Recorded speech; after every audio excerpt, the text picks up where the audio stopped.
Hello guys! Welcome to my channel. So, ngayong nakabisita ka dito sa channel ko, I'm sure na gustong-gusto mong pag-uusapan ang tungkol sa live streaming app. So, ngayon pag-uusapan natin kung ano ba talaga ang taka at ano ba ang meron sa taka. Ang taka is may tatlong category. Yung player, creator, at saka agency. Yung unang-una nating pag-uusapan is tungkol doon sa tasking nila. As a creator, hindi ka po makakapag-task doon kung hindi ka po nag-join ng agency. First, all you have to do is to join an agency para makita mo yung task mo sa task center. Kasi kapag hindi ka nag-join agency, wala ka pong makikita doon na task. So, enter mo yung agency ID, kung saang agency mo gustong mag-join, at saka lalabas na po iyong task. Yung task nila is sa live duration is 2 hours na live. Magkaka-reward ka po noon ng 9,000 beans. Tapos, yung voice duration naman na 2 hours, magkaka-reward ka po noon after noon 1,000 beans.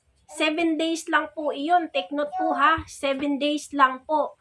Pagkatapos ng 7 days, yung 2 hours mo na live, magiging 1,000 beans na lang po iyon. At saka yung voice duration, 2 hours pa din yung voice duration, magiging 500 beans na lang after 7 days. So, yun yung tasking ng creator nila.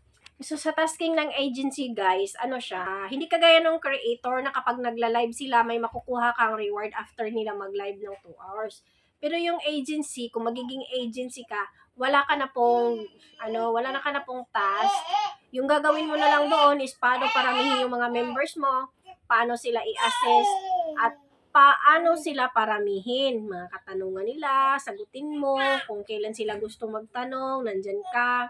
So, yun na lang, yung pag-guide na lang sa mga member mo, yung mga yung gagawin mo.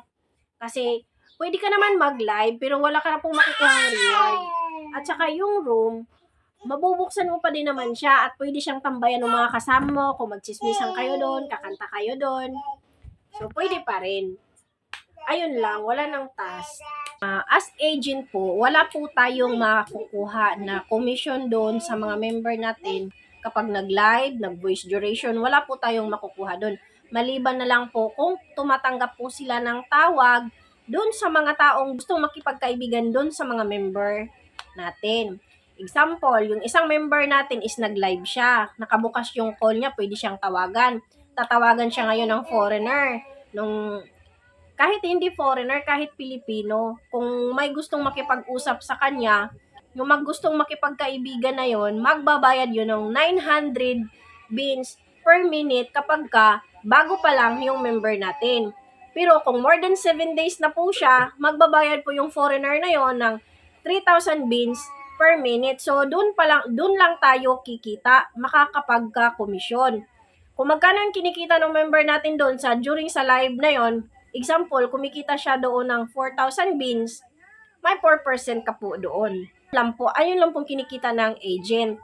Tapos, sa kabuuan, yung total gift revenue ng member mo, kailangan aabot muna ng 1 million beans bago mo makuha yung 20% na rewards mo, which is 200 beans. So, ang tagal. So, as agent, kailangan mo talagang magsipag na mag-invite para dumami yung member mo. Kasi pagka hindi madami yung member mo, wala kang makukuhang beans.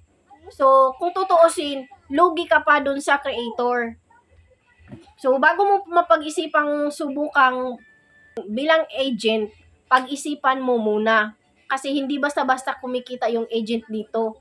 Napakahirap kumita kapag ikaw ay agent. Mas madali pang kumikita dito kay Taka ang isang creator. Kasi, sa loob ng 7 days, pwede na siyang mag-claim dun kay admin ng reward niya. Pero si agent, hindi po ganun kadali. So, punta na naman tayo sa referral. Kung isa kang creator, tapos nag-refer ka,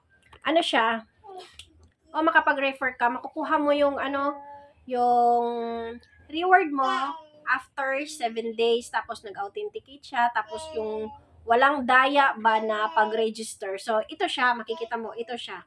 So, makikita mo dyan, mababasa mo dyan yung mga rules kung ano yung dapat gawin para ma-claim mo po yung reward. So, after 7 days nung invite mo, kontakin nyo po yung admin para ma-claim po yung reward ni creator. So, ayun lang po guys. Sana nakatulong po ang video ito sa inyong pag-uusisa tungkol sa Taka Live App. At see you on my next video. Bye-bye!